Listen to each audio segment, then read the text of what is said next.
Ang ating layunin sa ating pag-aaral to discuss the ways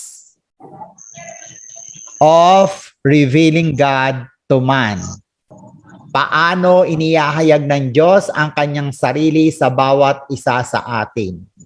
Sa iba't ibang kaparaanan, ang Diyos ay nangungusap. Sa iba't ibang kaparaanan, ang Diyos ay nagsasalita, nagpapahayag ng mga gusto niya mangyari sa buhay ng tao at maging sa ating paligid. Paano natin makikilala at mauunawaan ang Diyos? Ito ay sa pamamagitan ng revelation niya sa bawat isa sa atin. At pag sinabi natin revelation, ang nakasulat po dyan, ang Tagalog niyan ay pagpapahayag ng Diyos sa bawat isa. It is the unveiling of God to man. Maraming mga tao hindi nakakakilala sa Kanya, tila ba ang Diyos ay isang lihim na hindi pwedeng maunawaan ng tao. Tunay nga po na ang kabuuan ng Diyos hindi natin mauunawaan dahil ang Kanyang kaisipan ay mataas kaysa sa ating kaisipan. Ang pamamaraan ng Diyos ay higit sa pamamaraan ng tao. Ngunit ang pagpapahayag po ng Diyos sa tao upang maunawaan ay sapat na. At ito ay makikita natin sa banal na kasulatan. God is revealing Himself to us in many ways. No, ang sabi po ng talatang ito, you will seek me and find me when you seek me with all of your hearts. Si Propeta Jeremiah nagsabi, kapag ang tao ay humahanap sa Diyos, tiyak matatagpuan ng taong ito ang Diyos. Dahil ang Diyos kailanman hindi siya magtatago. Ang Diyos kailanman hindi pwedeng hindi magpakilala sa mga tao na humahanap sa Kanya at sa mga tao na gusto siyang makilala. Ang isang paraan na kung papaanong ang Diyos ay nakikipag-usap sa atin, ito ay sa pamamagitan ng ating nature or kalikasan. Nagpapahayag siya sa pamamagitan ng universe. Nagpapakilala siya sa atin sa pamamagitan ng Mother Earth.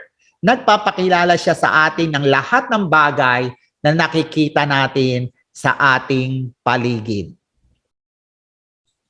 Ang ikalawa, ang Diyos ay nagpapahayag sa tao sa pamamagitan ng konsensya, ng conscience. Revelation of God through conscience. Ano mo ba ang ibig sabihin ng conscience? Ang sabi po rito, conscience is an awareness of right or wrong with the compulsion to do right which God placed in man.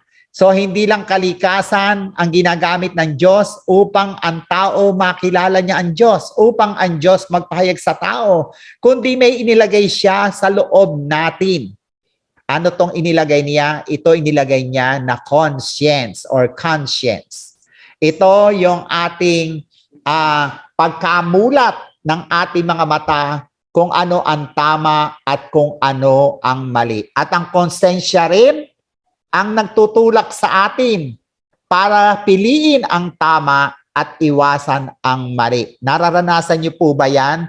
Ang ibang mga tao na hindi pa nananampalataya sa Diyos, sinasabi nila, yan daw ay yung anghel na puti at anghel na itim. Kapag ikaw ay may gagawin, ang sasabihin daw ng anghel na puti, huwag mong gagawin yan, mali yan. Ang sasabihin naman ng anghel na itim, gawin mo yan, mapapabuti ka dyan. Iyon daw ang konsensya. No, yung dalawang tinig na nagbubulong daw sa tao, yun daw yung konsensya. Mayroon po akong narinig na isang katuruan na pwede pong tama na sumisimbolo daw sa konsensya ng tao. Ang puso daw po ng tao ay naroon daw ang konsensya ng tao. Yung konsensya daw po ay triangle. So, puso ng tao, puso po yan. Tapos naroon yung konsensya triangle po. So, alam naman natin kung ano ibig sabihin ng triangle. May tatlo siyang angle. May tatlo siyang tusok sa dulo. At pag mayroon tayong gagawin, at kapag ang gagawin natin ay mali, iikot po yung konsensya doon sa puso. So ano po ang mangyayari sa puso? Masasaktan yung puso kasi matutusok siya noong tatlong tulis, yung angle ng triangle. At kapag gagawin natin ang mali, iikot siya para mapalalahanan tayo na mali ang ating gagawin. At kapag matigas ang ulo ng tao, ang mangyayari doon sa triangle, mabibilog. So ano pong epekto pag nabilog na yung triangle? Ibig sabihin, umikot man siya ng umikot, hindi na masasaktan ang puso ng tao, kaya nga gagawa siya ng mali kahit hindi niya na madidinig ang paalala ng konsensya. Ano po kaya ang konsensya natin? Triangle pa po ba o bilog na? It is an inherent law within man that suggests the existence of a supreme lawgiver to whom man is accountable. Sabi po na Romans 2:14-15, for when Gentiles who do not have the law by nature do what the law requires, they are a law to themselves. Ang Gentiles po dyan ay tumutukoy po sa mga tao na hindi mga Hudyo.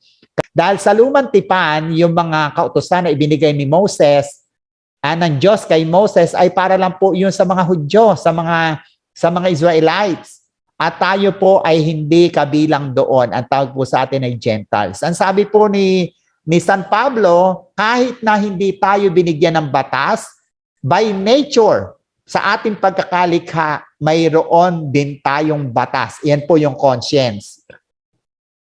Who do not have the law by nature do what the law requires. They are a law to themselves. Yan po. Ang konsensya daw po natin ay parang batas na kapag may gagawin tayo na mali, magpapaalala ang konsensyang ito na mali. Ang problema lang po ay handa ba tayong makinig o ang taong ito ay ipagwawalang bahala, magtatengang kuwali ba siya, magiging pusong bato ba siya upang hindi niya mapakinggan ang konsensya ng tao.